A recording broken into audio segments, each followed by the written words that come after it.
हम ज़िंदगी में कुछ भी करें, हम ज़िंदगी में कितना भी पढ़े लिखें, हम ज़िंदगी में कहीं पे भी काम करें, कुछ भी काम करें, किसी के भी संगति में रहें, किसी भी स्थिति में रहें, हम चाहे किसी भी माहौल में रहें, लेकिन हमें एक बात हमेशा ध्यान रखनी है कि उस स्थिति में जिस स्थिति में भी हम हैं, जिस कंडीशन में भी हम हैं, जिस माहौल में भी हम हैं, उसमें हमारा एक आंतरिक जो मौन है, जो आंतरिक एक पीस है, इंटरनल पीस, वो ख़त्म नहीं होनी चाहिए। क्योंकि जब तक वो इंटरनल पीस है तब तक हम अपने आसपास के कंडीशंस को फिर भी संभाल सकते हैं। लेकिन जिस दिन वो इंटरनल पीस ख़त्म हो गई, उस दिन तो छोड़ो, उसी वक्त हमारे आसपास की सारी कंडीशंस हमारे हाथ से बाहर निकल जाएंगी।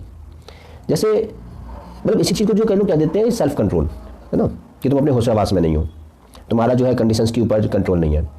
तो ये क्या है? ये आंतरिक एक इंटरनल पीस के कारण होता है। अगर तुम्हारे अंदर एक मौन चल रहा है, उस मौन के कारण ही बाहर चाहे कितनी भी उथल पुथल हो, तुम उसको मैनेज कर सकते हो। मतलब चीज़ें विरोधाभास में चलती है ना, क्योंकि संतुलन भी कहाँ होता है? जहाँ विरोधाभास होता है। जहाँ विरोधाभास नहीं होगा वहाँ संतुलन होने की स्थिति भी नहीं होगी। तो बाहर बहुत ज़्यादा हल्ला हो मच रहा है, बहुत ज़्यादा उथल पुथल चल रही है, बहुत ज़्यादा काम है और बहुत ज़्यादा मतलब चीज़ें इधर से उधर हो रही हैं, ठीक है, बहुत सारे लोग हैं, बहुत सारी कंडीशंस हैं, आपके घर परिवार के लोग हैं, नाते रिश्तेदार हैं, इसके अलावा आपके दोस्त हैं, फ्रेंड सर्कल में जो है बहुत सारे लोग हैं, आपके प्रोफेशनल लाइफ से जो जुड़े हुए लोग हैं, आपके आसपास पड़ोस के लोग हैं, आपके सामाजिक जो दायरा है आपका उससे जुड़े हुए लोग हैं, ठीक है। और ऑनलाइन यदि आप टाइम बिताते हैं तो ऑनलाइन भी आप जिन लोगों से जो जुड़े हुए हैं वो सारा भी एक एनवायरनमेंट है, वो सारी जो चीज़ें भी आपके दिमाग में एंटर हो रही हैं। तो इन सारी चीज़ों को फिर मैनेज कैसे आप करोगे? और कहीं पे भी किया गया एक काम हमारी ज़िंदगी में इस तरीके से कई बार इन्वॉल्व हो जाता है कि एक जगह की स्थिति दूसरी जगह की स्थिति को इफेक्ट कर देती है। जैसे आपने देखा होगा कि कई लोग बहुत ज़्यादा फेमस होते हैं, है ना, और वो फेमस हो मतलब उन्होंने काम करते करते जो है एक फेमस हो गए, और उनसे कभी जानबूझ के या कभी अनजाने में कभी कुछ ऐसा काम हो जाता है जिसके कारण उनकी एक नेगेटिव इमेज जो है फिर लोगों के सामने आ जाती है ना। तो वो जो एक नेगेटिव इमेज सामने आ जाती है, फिर बोलते हैं कि देखो तो इसकी बेइज्जती हो गई, फिर उनकी जो इमेज डाउन हो गई, फिर जो है उन्हें लगता है कि पता नहीं जैसे क्या कम हो गया, है ना, लोगों की नज़रों में मेरी जो इज्जत है वो कम हो गई, लोग मुझे कम तवज्जो देने लगेंगे, ऐसा इस तरह की जो चीज़ें चलती हैं। तो ये सारी चीज़ें क्यों होती हैं? क्योंकि एक जो आंतरिक जो खालीपन था, उस आंतरिक खालीपन के कारण जो अभी तक आप बाकी सारी चीज़ें जो है मैनेज कर रहे थे, उस आंतरिक मौन के कारण, खालीपन मतलब मौन, जब खालीपन मौन के साथ जुड़ जाता है तभी आप बाहर की जो चीज़ों को बैलेंस कर पाते हैं। अगर वो खालीपन के साथ मौन नहीं जुड़ा है, अगर उस खालीपन के साथ आपकी भटकती हुई स्थिति अगर जुड़ी हुई है, तो फिर आप बैलेंस नहीं कर पाओगे। जैसे कई लोग कहते हैं ना कि खाली दिमाग शैतान का घर होता है, ठीक है। तो खाली दिमाग शैतान का घर कब होता है? जब उस खालीपन के साथ क्लैरिटी नहीं होती है, मौन नहीं होता है। क्योंकि मौन भी तभी आएगा जब आपकी अपनी जिंदगी में जो है क्लैरिटी रहेगी, आपको साफ साफ दिखेगा कि हाँ मेरे आसपास ये सारी स्थितियां हैं, मेरे आसपास ये सारी कंडीशंस हैं, मेरे आसपास ये सारे लोग हैं और मुझे इन सबको इस तरीके के साथ डील करना है ना। जब वो क्लैरिटी आ जाती है तब उस खालीपन के साथ मौन आता है। लेकिन अगर आपके पास एक क्लैरिटी नहीं है तो उस खालीपन के साथ फिर मौन नहीं आएगा, फिर उस खालीपन के साथ एक भटकती हुई स्थिति आ जाएगी, उस खालीपन के साथ एक इधर उधर जो है बहुत तेजी से दौड़ता हुआ मन आ जाएगा। और जब खालीपन के साथ ये स्थिति आ जाती है तो फिर आपके अंदर ना तो क्लैरिटी रहती है, ना आप अपनी जो है जिंदगी में चीज़ों को अच्छे से साफ साफ देख पाते हैं, ना आपके अंदर मौन रह पाता है और ना फिर आप बाहर की कंडीशन में चीज़ों को जो है मैनेज कर पाते हैं। आपने देखा होगा कि कई बार लोगों को मतलब ये लगता है कि हाँ अब कंडीशंस मेरे आसपास की मेरे कंट्रोल में है, ठीक है, और एक ही दिन में कभी कभी उन्हें ये भी लगता है कि यार अब स्थिति मेरे कंट्रोल में नहीं है, मुझे पता नहीं है क्या हो रहा है, सब कुछ ब्लैंक हो जाता है, दिमाग बिल्कुल ब्लैंक हो जाता है। वो लगता है कि मैं क्यों जी रहा हूँ, मैं ये काम कर रहा हूँ तो क्यों कर रहा हूँ, मैं यहाँ पर हूँ तो क्यों, इस तरीके के मतलब सवाल उठने लगते हैं। तो ये जो स्थिति बनती है इंसान के मन में, और ये स्थिति मतलब एक दिन में कई बार भी हो सकती है। तो ये क्यों होता है? क्यों एक समय इंसान फुल कॉन्फिडेंस में होता है और एक समय बिल्कुल अधीर हो जाता है? क्यों?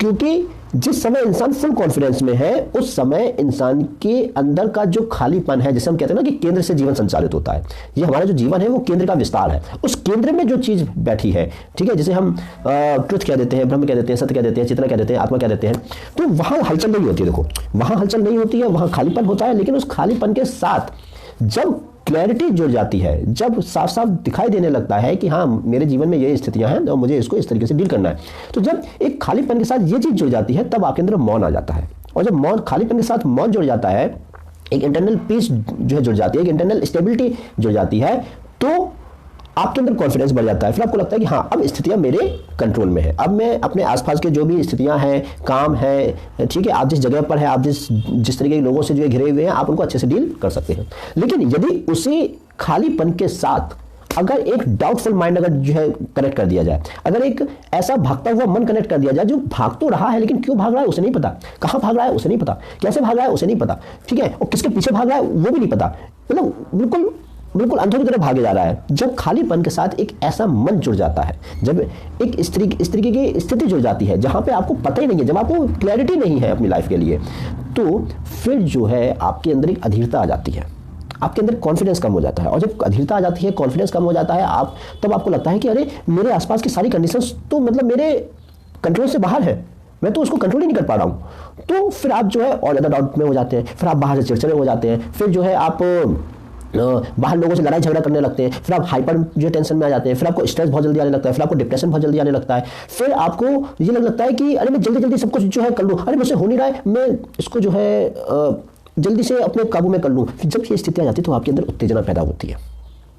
एक वीडियो थी मेरी जिसमें हमने बात की थी प्रेम और उत्तेजना के बारे में, है ना, तो वो चीज़ यहाँ से भी जो जुड़ी हुई है, अंदर का खालीपन प्लस आपकी लाइफ की जो क्लैरिटी है, ठीक है, जब वो उस खालीपन के साथ जुड़ जाती है तो आपके अंदर एक मौन आता है। जब आपके अंदर एक मौन आ जाता है तो आपके अंदर प्रेम आता है उस स्थिति के लिए, उस जगह के लिए, आसपास जो आपके लोग हैं उनके लिए, तो चीज़ें आपके कंट्रोल में रहती हैं। लेकिन जब उसी खालीपन के साथ जब एक डाउटफुल माइंड जो है जुड़ जाता है, जब एक भागता हुआ मन जुड़ जाता है, जब आपकी लाइफ में क्लैरिटी नहीं होती है, तो आपके अंदर उत्तेजना पैदा होती है, ठीक है। तो जब आपके अंदर उत्तेजना पैदा होती है फिर उसका असर दिखता है कि आप चिड़चिड़े हो रहे हो, स्ट्रेस आ रहा है, डिप्रेशन आ रहा है, गुस्सा आ रहा है ना, फिर आप लोगों से लड़ाई झगड़ा कर रहे हो, छोटी छोटी बातों पे आप उल्टे जवाब दे रहे हो, इस तरह की जो चीज़ें आती है, फिर कन्फ्लिक्ट पैदा होते हैं। और छोटी सी जिंदगी है, जब छोटी सी जिंदगी है तो हमें उसमें वही नहीं, छोटी सी जिंदगी में एक तो वैसे भी टाइम कम है, रिसोर्सेज कम है, सब कुछ बहुत लिमिटेशन में है, और इस लिमिटेड फिनोमेना में हमें अपने आप को ऊपर से ऊंचा ले भी जाना है। तो क्या हम अपने लाइफ को उत्तेजना के केंद्र से संचालित करेंगे या फिर एक पीसफुल माइंड के और इस तरीके से संचालित करेंगे ताकि हमारे अंदर का जो मौन है, हमारी जो इंटरनल पीस है, हमारी जो इंटरनल स्टेबिलिटी है वो भंग ना हो, ठीक है, वो ना टूट जाए। देखो अनस्टेबिलिटी तो हमेशा रहेगी, काल चक्र में हम जी रहे हैं। पैदा होने के पहले क्या थे वो भी हमें कोई नहीं बताता, मरने के बाद क्या हो जाएंगे वो भी हमें कोई नहीं बताता। थे हम चेतना ही, थे हम अभी भी चेतना ही, ठीक है। नहीं तो अभी जिस मुंह से मैं बोल रहा हूँ वो मुंह तो तब भी रहेगा जब मैं मर जाऊंगा दुनिया की नज़रों में, ये हाथ तो तब भी रहेगा जब मैं मर जाऊंगा दुनिया की नज़रों में, ये हाथ पैर किडनी छाती, ठीक है, आँख कान नाक सिर होठ नाक, ये सब तो तब भी रहेंगे। लेकिन क्या तब ये सब रिस्पॉन्स करेंगे? क्या तब ये इसी तरीके से एक्ट करेंगे? नहीं करेंगे। तो कुछ तो है जो अंदर से इन सबको करवा रहा है, ठीक है, अंदर से इन सबको करवा रहा है और उसमें बाहर का जो एनवायरनमेंट है उसका भी असर है। अब लेकिन लोग बाहर की चीज़ें देखते हैं, अंदर की चीज़ें देखते नहीं हैं। तो जब लोग बाहर की चीज़ें देखते हैं और अंदर की चीज़ें नहीं देखते हैं और जो नहीं दिखता है वो ज़्यादा इंपॉर्टेंट होता है, तो जो अंदर है, जो बैठ के सबको संचालित कर रहा है और उसमें बाहर का भी असर हो रहा है, तो केंद्र तो अंदर से है, क्योंकि हम बाहर की दुनिया में जो कर रहे हैं उसका सोर्स पॉइंट तो अंदर है। अंदर हमारा क्या है? मन, मन के पीछे क्या है? वृत्ति, वृत्ति के पीछे क्या है? आत्मा। यानी कि संचालित कहाँ से हो रही है चीज़ें? आत्मा से मेनली, ठीक है। लेकिन उसमें जब बाहर का जो असर आ जाता है, ठीक है, उस पर फिर वृत्ति हावी हो जाती है, क्योंकि वृत्ति हावी हो जाती है मन पर। बाहर का जो असर होता है वो होता है मन पर, और वृत्ति फिर मन पे हावी हो जाती है, तो वो अहम को जो बढ़ावा दे देती है। और जब अहम को बढ़ावा दे देती है तो फिर हमारा आंतरिक मौन जो है खत्म हो जाता है, इंटरनल स्टेबिलिटी खत्म हो जाती है। इसलिए आप देखोगे कि जिन लोगों के अंदर गुस्सा बहुत ज़्यादा आता है, ठीक है, उनके अंदर अहम प्रवृत्ति ज़्यादा होती है। दुर्योधन में भी तो अहम वृत्ति थी। श्री कृष्ण ने अर्जुन की अहम वृत्ति को ही हटा दिया, क्योंकि उनके अंदर मोह पैदा हो रहा था। मोह पैदा होता है अहम वृत्ति में। तो ये सारी चीज़ें एक दूसरे से बहुत ज़्यादा गुथी हुई हैं। और जो हमने बात की कि हम इन सब चीज़ों को गहरे में समझने की कोशिश करें, ताकि हम जिस स्थिति में भी जा रहे हैं वहाँ एक सधे हुए तरीके से जा सकें और इस तरीके से अपने आसपास के एनवायरनमेंट में काम कर सकें, ताकि हमारा इंटरनल जो मौन है, जो आंतरिक मौन है, जो इंटरनल पीस है, जो इंटरनल स्टेबिलिटी है, जो हमारे माइंड की जो क्लैरिटी है, वो खत्म ना हो जाए। वो बहुत ज़्यादा इंपॉर्टेंट होती है।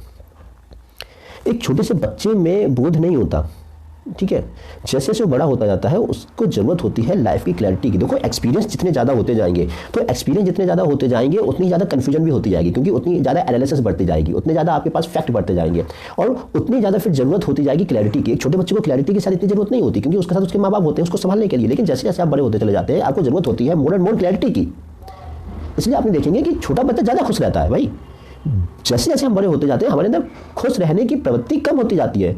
हमारी हंसी जो दिखावटी होती है, हम लोगों को दिखाने के लिए हंसते हैं। हम कई बार इसलिए बस एक्ट करते हैं क्योंकि लोग, जो लोगों को अच्छा लगे, और लोगों को भी अच्छा लगे, वो इसलिए नहीं होता है कि हम अपने आप में इतने खुश हैं कि चलो हम कहते हैं चलो यार ठीक है लोगों को अच्छा लगे इसलिए बस हम कर दे रहे हैं। नहीं, हमें एक डर होता है कि हमने लोगों को अच्छा नहीं लगाया तो हमें दिक्कत हो जाएगी।